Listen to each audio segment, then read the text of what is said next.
So from a purely economic standpoint, if our military just had less money, do you think there's any reason that it couldn't function basically as well as it functions now? Because I would probably, like, I see no reason why we couldn't probably cut, let's just pick a small number, 10% of the military budget. I suspect there would be probably no real effect on the military's ability to do stuff.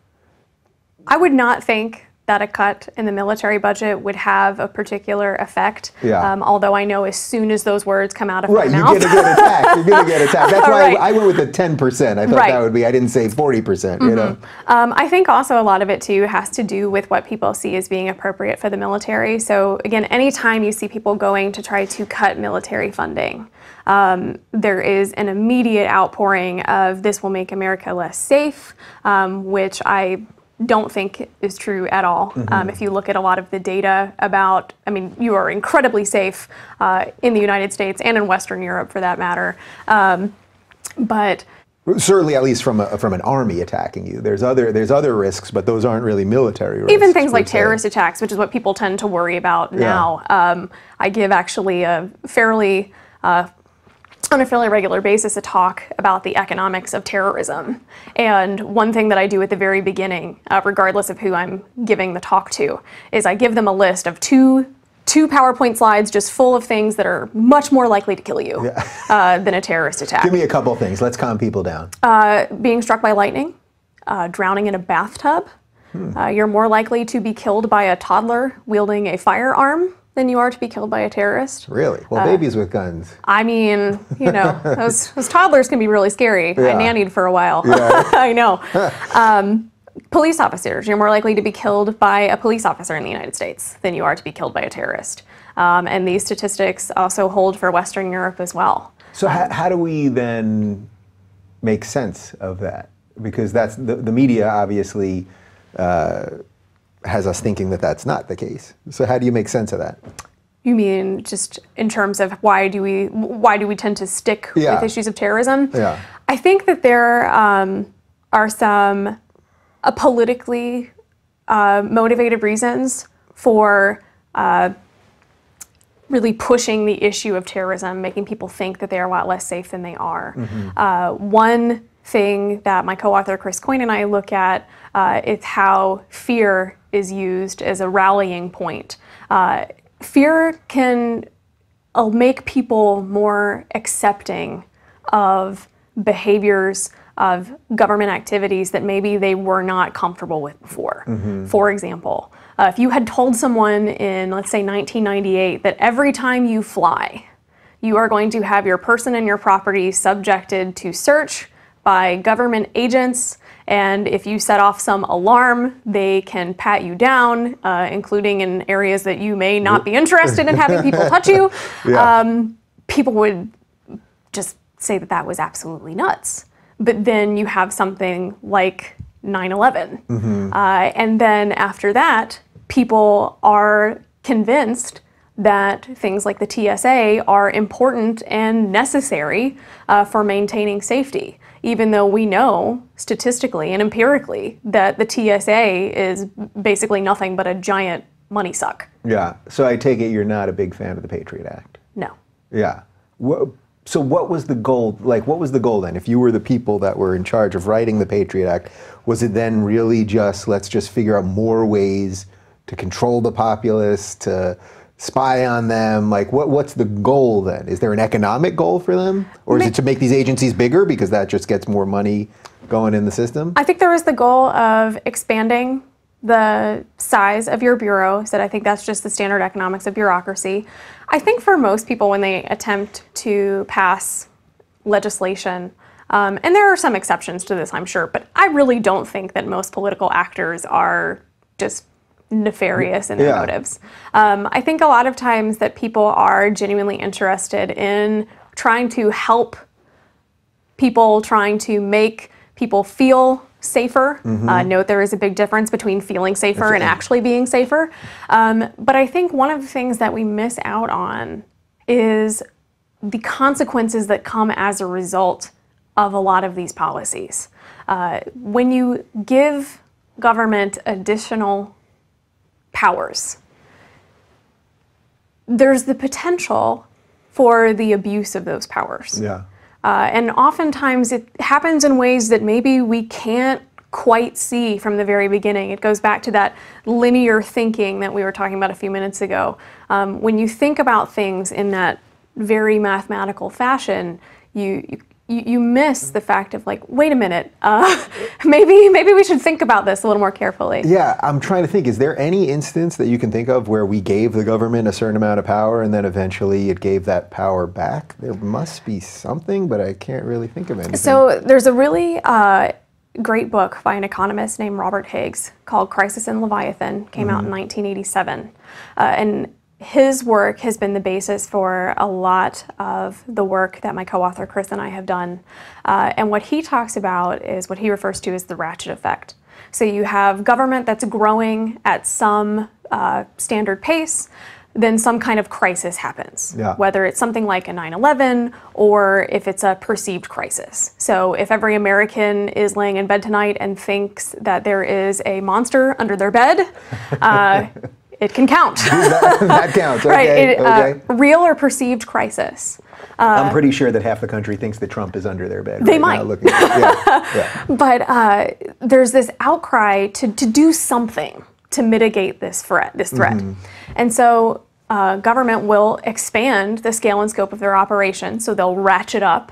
And then what Higgs describes is that after that crisis abates, is you do see a decrease in government activity, but it never quite goes back to the level that it was before. And so I'm sure that if people who know a lot more about various specific pieces of legislation better than I do would be able to find examples where something was put in and then subsequently taken out. But I think by and large, the pattern is confer the power, might decrease a little bit later on, but still there's not that contraction back to where we were. Yeah, so for the libertarians watching this that want us to never have interventions and be total pacifists and not do anything here and take all our soldiers and bases and bring all of that stuff away, the economic repercussions of something like that would be pretty severe, right? Even if the morals behind what they wanted to do were okay. You're talking about like closing bases in terms of like a monetary issue? Yeah, that if we really were just, for all the people that, not just libertarians, but for plenty of people that go, why do we have bases in Japan and why are we protecting them, or why do we have bases in Germany still, this isn't 1945, and all this other stuff. There's a lot of economic impact that would have beyond just the idea of it would be nice not to have our troops and people all over the world. I mean, we could say undeniably, like anything would have an economic impact. The question is compared to what?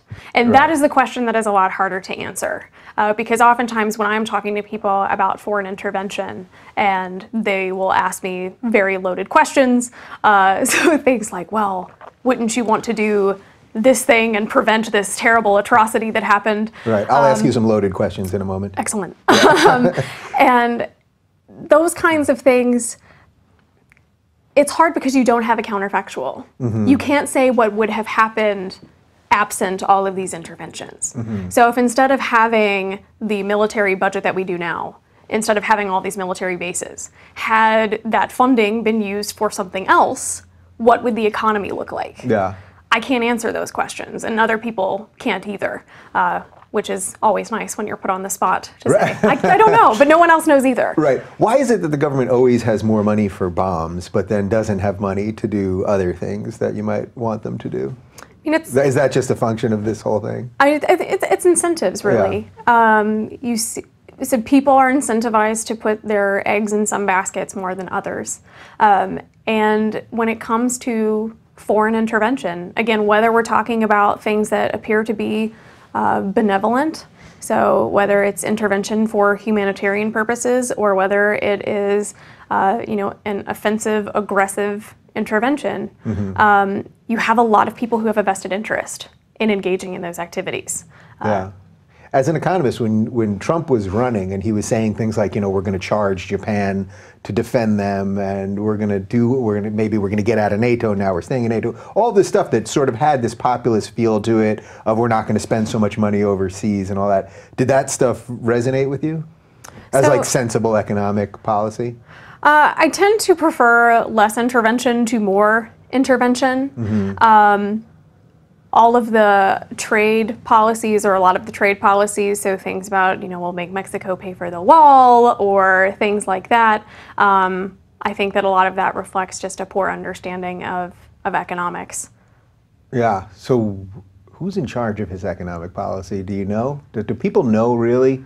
Like everyone, it seems to be that it's always just coming off the top of his head. It's a good question, although maybe this is the right way to say it to his credit. I don't know really with a lot of presidents who's calling their economic policy. So again, that is not exclusive to President Trump. Is that a strange thing about Trump, though, in general, that it's like we don't really know what the doctrine of Trump is? Like even partly economically, it's sort of isolationist, and then also he wants more government involvement, foreign policy. It all sort of seems the same. So it makes it tough to kind of figure out what's going on here. Maybe a little bit, but politicians in general, if you look at the literature on public choice economics, there's a lot that discusses why politicians say the things that they do.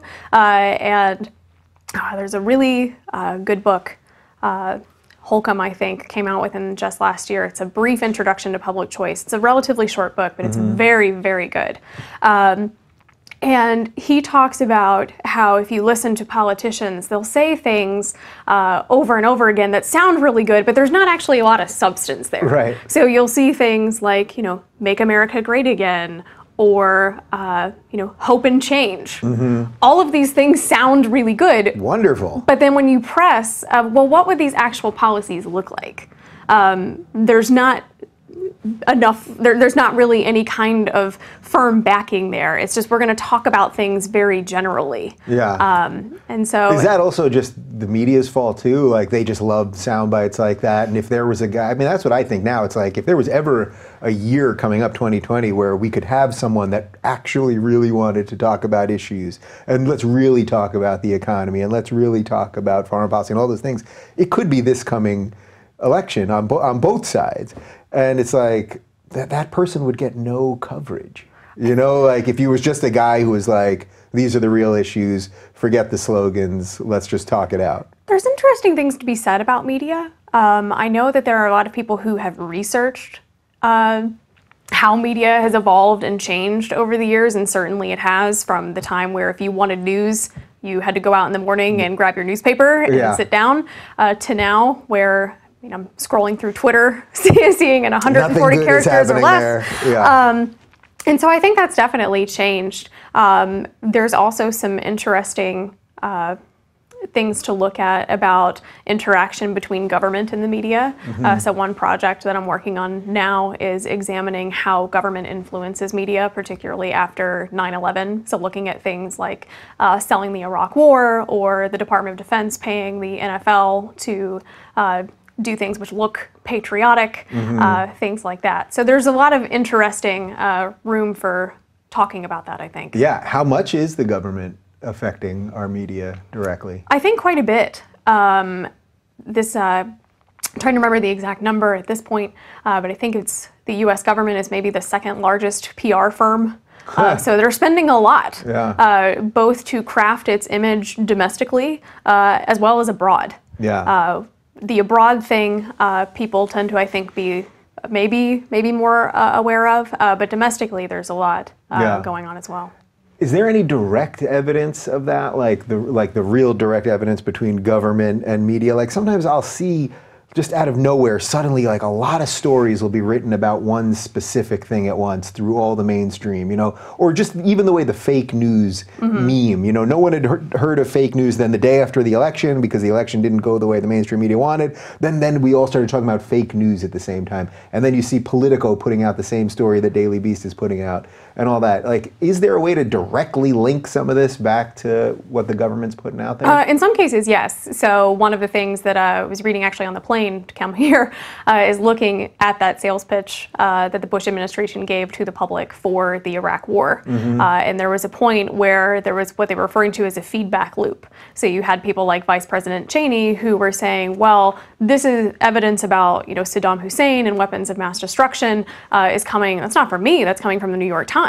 Right. However, it was coming from the Bush administration. And so you do see also in that same time period people who were getting daily briefings from administration officials on what was supposedly going on, but they were being pitched then to networks as being independent experts, when really their talking points had been given to them by officials from the Bush administration. So there's definitely places where you can draw those lines very clearly. Yeah. So the crumbling of the mainstream media, we can consider that a good thing? Fair to say? I don't know. All right, so quickly let's boomerang back to foreign policy, and then we're going to move on to something else. I say boomerang, and you know why, because you talk about the boomerang theory. Can you explain what this is? Yes, so my co-author, Chris Coyne, and I, we wrote a paper titled Perfecting Tyranny. It's accessible for free at the Independent Institute website. What kind of economist puts out a paper for free? Well, we did not elect to put it out for free, but I am totally excited that Independent is about putting out knowledge to make it readily accessible. Fair enough. And so we wrote this paper, and we're currently working on a book. It's under contract. It's coming out. Yep. Still working on a title at this point. I saw they're bouncing around between We are. couple titles. We're trying to work with the editors to figure out what title would be best. But the theory is looking at the relationship between foreign intervention and domestic policy consequences. Because one thing with foreign intervention is that people tend to try to put foreign policy and domestic policy into two completely different spheres. So foreign policy is just that. It's over there, no consequences domestically whatsoever. What we argue, though, is that you really can't make that distinction. And in fact, foreign intervention can and does have a very real impact domestically. And for those people who are concerned with issues of scale and scope of government, for people who are interested in issues of civil liberties, foreign intervention is something we really need to be paying attention to. So what we call our framework is the boomerang effect. So explaining how it is that foreign intervention serves as kind of a testing ground for new types of social control techniques and how those techniques ultimately wind up back in the US. Yeah, so can you give me an example? Is there like an example from the Iraq War that maybe would play out for us? So there are a few things that we can talk about. The war on terror, more broadly speaking, is a pretty good example of how some of these policies have wound up being used in the US.